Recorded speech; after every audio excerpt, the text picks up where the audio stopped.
44 against Alaska as the Aces lead the series 2-0. Therefore, do-or-die game para sa Ginebra. Welcome back to our live coverage. Igo Alili with Jason Webb and Richard Del Rosario. We're going to look back at the first two quarters and we'll start by looking at Ginebra, examining what happened to Ginebra in the first half. Yeah, para sa Barangay Ginebra, their success today because they're not settling, they're being aggressive, and what they're doing is they're not allowing Alaska's defense to dictate what's happening. You can see there, Vernon Macklin being aggressive, defense sucks in. You get an open look from the outside. That's what they have to get. Mga open na mga tira. Next time around, Vernon Macklin again being aggressive, getting the defense to go to him, forcing the double. You can see right here, there's the double, and when there's a double, you're gonna have numbers on the opposing side. At nakita natin, for once, Ginebra is shooting better from the field because they're getting to move the basketball because they're starting out aggressive. Quick question. Best-looking Ginebra team so far in the series? Best-looking Ginebra team was that second quarter of theirs. They weren't pressing. You know, they've had some bigger scoring quarters, but you can see that they weren't pressing. Tapos nakikita natin, gumagalaw ang bola. Richard, tell us what happened to Alaska in the first two quarters. You know, Alaska needs to realize where to attack the defense of Ginebra. There seems to be a different defensive philosophy on Calvin Abueva and the rest of the Aces. You can see here the physicality. You can see here the extra motions on Calvin Abueva every time he is on the floor. And then, on the other hand, ito na, yung layup, no layup rule on Calvin Abueva. On the other hand, the other teammates, JV Casio, wide open path to the lane, easy layup. You know, it's a different philosophy on defense on the part of Ginebra. And Alaska needs to realize that and, you know, realize where to attack. Pwede nilang gawin parang maging salisigang sila. Okay? Salisigang? Paano? Lalansin sila ni Abueva. He'll draw the attention of the whole Ginebra crew. At tapos, aatakihin sila ng mga kakampi ni Abueva. While they have the attention. You know, that's what they can do. Akit bahay, hindi pwede. Pwede. Salisigang defense. Oh, yung ating 5 picks, 1 word. Oh, we're magbibigay tayo ng bonus. Ito parang giveaway na ito. Sinabi mo. Bonus, ano sinabi ko ba? Ano ba yan? Defangle? Malamang yan. Ano? Defiance. Tingin ko offense eh. Di ba kaya Rex eh? So anyway, so kung di nyo pa nahulaan, may oras pa kayo. We have to... Ano, di ka ba talaga papa-t-shirt para doon sa mananalo? Pare-parelo. Meron ako punit-punit. Pwede na ba? Well, welcome to the third quarter of game number 3. Remember, we have a best-of-5 series here. The winner will take home the PBA Commissioner's Cup. And here's Cyrus Baguio for 3. Adjustment, inside, outside offense for Alaska, countering that different type of defense being employed by Ginebra. Here's JJ over to Macklin. Macklin, aggressive move, but he lost the ball. For Alaska, JV Casio, Cyrus Baguio, Rob Dozier, Sonny Tos, and Tony De La Cruz. And for Ginebra, Tenorio, Ellis, Macklin, Hilterbrand, and Mamaril.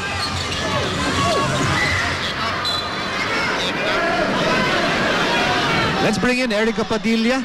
Ni-remind ni Coach Luigi that they don't have to make unnecessary fouls. Kitang-kita naman daw na nagmamadali ang Ginebra and that they are making an effort to confuse Alaska, especially on zone defense. So they just have to take their time to execute their plays properly, play with their instinct din, dagdag ni Coach, and be more patient in making those extra passes to make sure of their shots.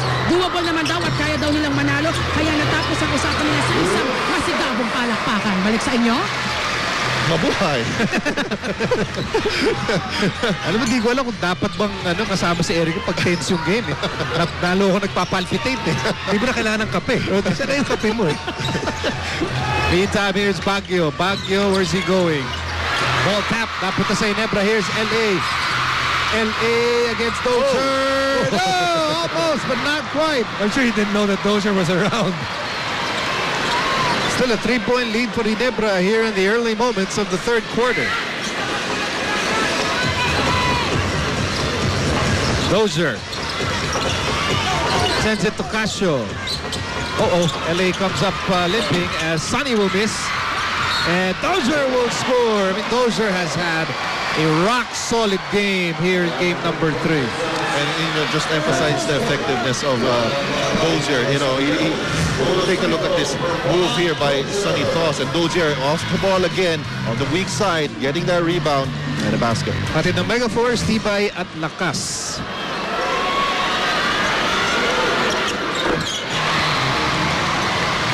"17 points on top of how many rebounds does he have? 11 rebounds and 3 shot blocks. Ginebra got to be careful. Alaska's had runs in every game of this series, telling runs. You look at how they're looking right now, coming out of the third quarter.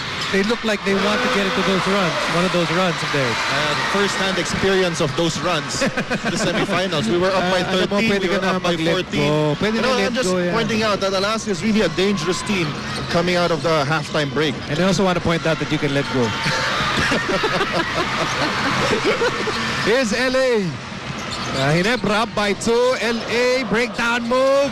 Sets up JJ Hildebrand. Yes, sir!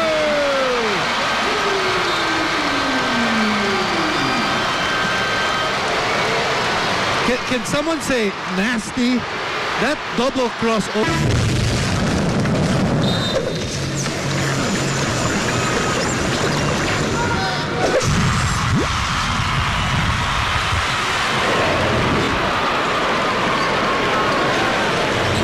Resumes dito sa third quarter. Sonny toss against Macklin. And Sonny makes his move. Up and under. Dozier can't get the rebound. There's Tony. No go. And the ball is with Tenorio. LA over to Ellis. And Ellis lost the ball. It's recovered by JV Gasio. Sakit nun para sa Barangay Ginebra. 4-on-1. Nevertheless, Ginebra retains their 5-point lead with over 8 minutes to go in the third. That's a quiet player right there, Sonny Toss, throughout this game. Not much ang nakuha ng Alaska mula sa kanya. But I like where they're attacking from. They're attacking the defense of Macklin. They realize Macklin is not 100%. Here's Mamaril looking for Tenorio. Disrupted by Casio, and Skyrus sends it to Dozier, back to Baguio, and Baguio finger roll! You know, what Coach Luigi and his coaching staff have done really well throughout this series, manage leads. Kahit may malaki silang kalamangan, when there are runs, they make sure that they get their boys' composure intact quickly. Ito, kanina, 5-point lead. They get a timeout. Now they're trying to cut back into this lead quite slowly again. Of the third straight turnover from Barangay Ginebra. Oh, and that's a wide open shot that you can't just give.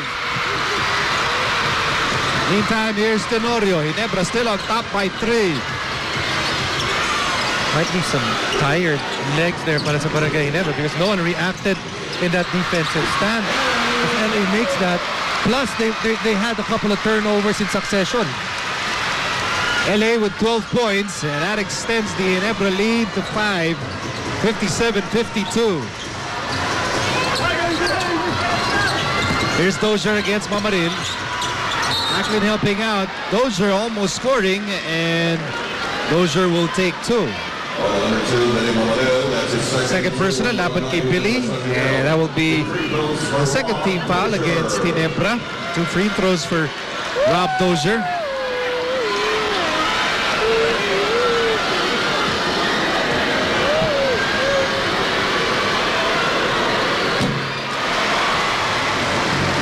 Here's our Mang Tomas, macho ganado move. Isang boteng Mang Tomas, patok sa mga macho ng buhay nyo. Mang Tomas, macho ganado.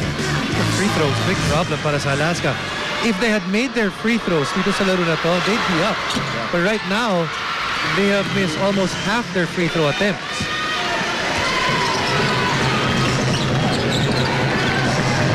It's so far so good para sa Ginebra. They're trying to extend the series to at least one more game as JJ connects with a 3.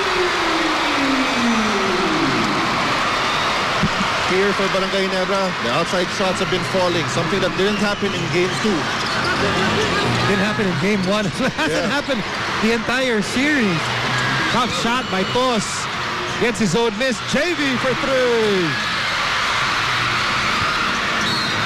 Wow, battle for the rebounds are intense. Not too many offensive rebounds. Give it to Alaska.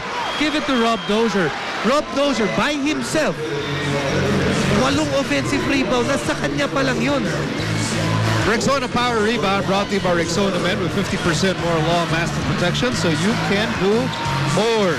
Total rebounds for Dozier is now at 12. You know, that's how important Sonny Toss is, because he can challenge and score against imports. And that leaves Dozier to clean up the glass. Even if he misses, okay lang yun because you know Dozier's going to be there for offensive rebound. Yeah. That's a bad foul. Actually, very lucky with Cyrus Baguio. If you get to see this, that is an elbow in the head. And to be fair to the referees, they've allowed a lot of things to happen, so you might as well not make this a bad call. Take a look at this. They went for it. I think Billy Mamaril is the Calvin Abueva of Ginebra para sa Alaska. Oh, Yusuf Taha is in the game. And Taha's shots erased. Pero bola pa rin ng Ginebra. Here's LA for 3.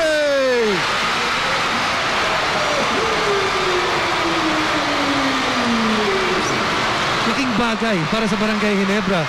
Right now, they've made 6 3-point shots. Game number 1, they missed about 20 3-point shots. In the meantime, Calvin Abueva scores against Yusuf Taha. And here's Ellis, and his shot is erased by Sonny Toss. Really a good shot for Ellis. No rebounders that time. And a lot of defenders. They're trying to score against Dozier and Toss. In the meantime, here's Dozier. That pass was nowhere, and turnover laban sa Alaska. Ginebra has the ball, and they have a 5-point lead. We'll take this time out. 5.5 remaining in the third quarter. 23,436 strong for game number 3 of the PBA Commissioner's Cup Finals. They've come near and far just to witness this special event. And here's our Presto Cool play. Our Presto Cool on refresher play brought to you by Presto Coolant. Prevents overheating, works better than water alone. Now in a cool new packaging.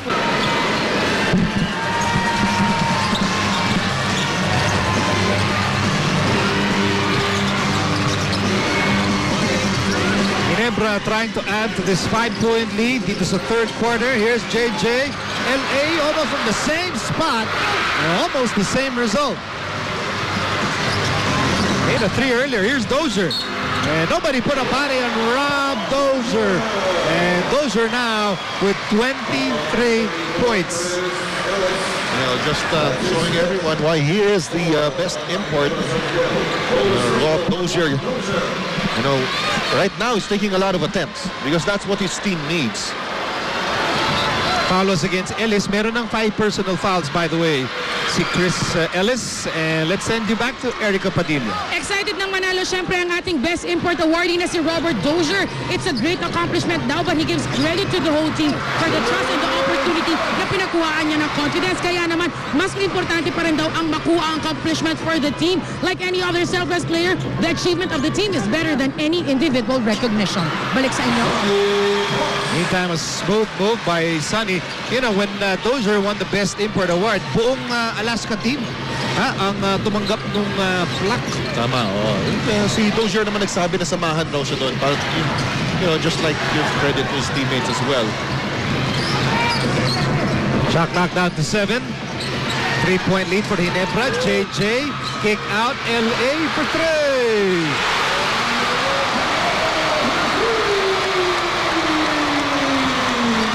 It's a good mixture of being aggressive and at the same time being patient para dito sa Barangay Ginebra. And now it's a 6-point lead for Ginebra with 4:09 to go in the third. Sonny making his move, and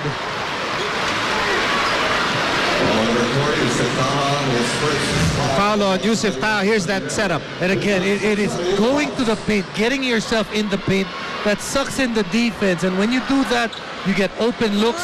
And so far today, that 3-point shot working very well para sa Barangay Ginebra. Ellis sits down. He has 5 personal fouls, and Mark Tagiwa is back in the ball game. Mark has 8 points tonight. Meantime, Sonny cuts down Ginebra's lead to 4 points. Sonny with 4 points of his own. LA for 3. At that time, and another rebound para kay Rob Dozier. Here's Abueva. Saw an opening. Ooh! You saw that coming a mile away. Buti na, marunong lumanding to si Abueva eh. Difference rin when you can anticipate that there's going to be a contact. But I don't know what Macklin is doing. He's too important to be the guy that's giving up hard fouls. And he has 3 fouls already. Ulalam muna tayo. Sila ating mga ulalam, mahal ng masa fans of the day. Mula sa masarap, ang laman, murad, kaintindihan kasi easy to open ulalam. Ready to eat ulam para sa masa, mahal ng masa. Ulalam, 15 pesos lang. And back to the ball game with under 4 minutes to go in the third. Here's Mark. Mark, sidestep. Here's Macklin. Macklin, put back, no! Who gets the ball? Who gets the ball? It's been Taha. And he tried to bounce it off Dozier, pero between the legs ni Dozier. So it's going to go to Alaska. I know, seldom do you see Ginebra getting second and third chance opportunities in making a basket. JV Casio for 3.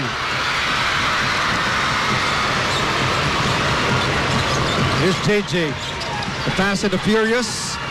Along with Tenorio, Taha, and Macklin on the floor. Elterbrand over to Taha, over to Macklin.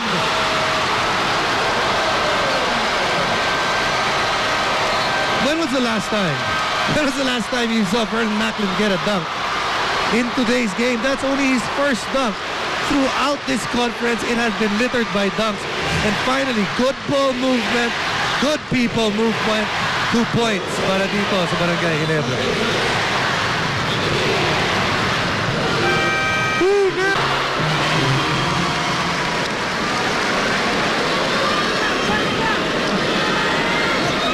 While we were away, Calvin Abueva was fouled by L.A. Tenorio. And Abueva makes both free throws. L.A. with 3 personal fouls. And Ginebra, they're in the penalty. Alaska with 1 team foul so far. With less than 3 minutes remaining dito sa third quarter. Breakdown move, Elterbrand, but that's another shot block for Rob Dozier. But you have to accept it. Kung papasok ka dyan sa loob, meron ka, masusupalpal ka, at minsan naman makakagawa ka ng mabuti, but you cannot shy away from it. That's what Ginebra's done. Dozier, by the way, already with 6 shot blocks tonight. Here's LA. Shot clock down to 9, and there's a push against Dondon Ontiveros. And then adding to your point, Jason, importante, ginagawa na Ginebra ngayon, they're really attacking the defense of Dozier. Kasi pag challenge ka ni Dozier, wala na siya sa rebounding picture. Diba? So that gives Macklin a chance to get offensive rebounds. Still a 3-point game, and Mark will miss. Rebound, Macklin. Back to Mark. Mark thought about it. Baseline, layup, it's good. Few and far between are the second chance points of Ginebra, but it's been enough for them to keep this lead. Magiwa in double figures with 10 points. It's back to a 5-point Ginebra lead. Dazul is back in the game. Pasa kay Tos. Shot clock down to 8. It's Tos against Taha. And Sonny kicks the ball out. Here's Dondon for 3. No go. Long rebound. Who gets it? LA gets it. And slams it against Sonny, pero LA tumapak sa lead niya. So it will stay with the Alaska Aces. And LA steps out in favor of Josh Urbistondo. Good play there. Little things that Calvin Abueva does well. Right there, sees it right away. People get upset that, does a little bit of this, a little bit of that, but you cannot deny the basketball IQ of Calvin Abueva. Salisigan nga. Diba? Nasa kaya, hindi napansin nandun si Dondon sa ilalim ng kalaban. Sandali nga. Our Fresco Fresh Face brought to you by Rain or Shine Fresco. The first and only odorless, antibacterial, and 100% elastomeric paint. Ikaw ba magpapaklinik para maturo mo yung salisigang defense? Here's Urbistondo taking over the quarterback position, and a foul against Dondon Ontiveros. That will be his 4th. And that will be the 3rd team foul laban sa Alaska. Substitution here. Sunny steps out and Cyrus Baguio comes in. Gotta be prepared if you're Ginebra, because all of a sudden things are gonna change up. Calvin's gonna play that 4 spot. Yeah. It's gonna be a quicker lineup here for Alaska. Kagiwa against Baguio. Kagiwa loses it. Here's Azul. Azul's on the move. Azul, no! And there's a Bueva and a swipe by Kagiwa. Here's Urbistondo. Urbistondo, where's he going? Oh, he lost the ball! Counter-attack by Alaska. Azul, Ontiveros over the Dozier. And that's team ball by the Aces. Difference between ball movement and no ball movement in transition.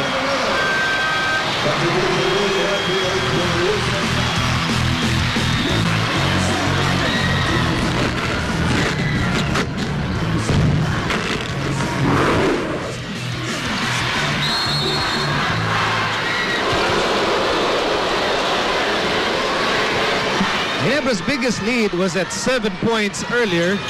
Now it's just a one-point lead and beat the Summer Heat and book now at Microtel by Winam, Puerto Princesa, Palawan. Call 899-7171 or log on to microtelphilippines.com. Microtel by Winam, a better place to stay. And a rebound here para kay Ontiveros. Here's Baguio. Baguio spins, lost the ball. Here's Macklin. Macklin to Urbistondo. Urbistondo for three. Short.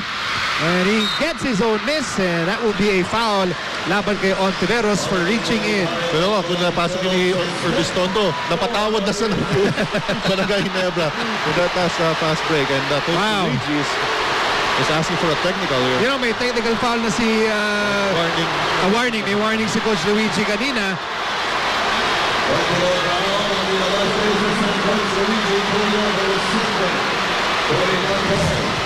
See what happens here. It looks like he has a point. Right there.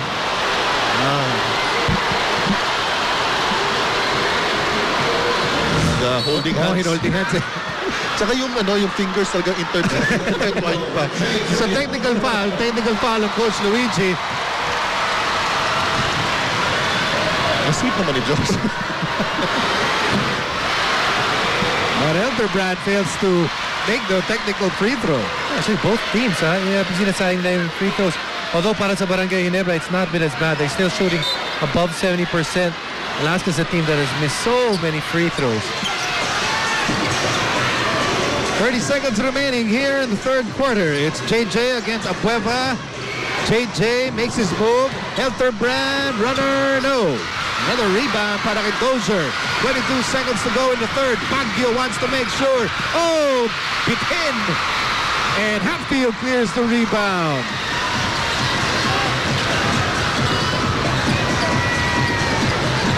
Eight seconds to go. Ginebra can write the last sentence of the third chapter. Urbistondo for three.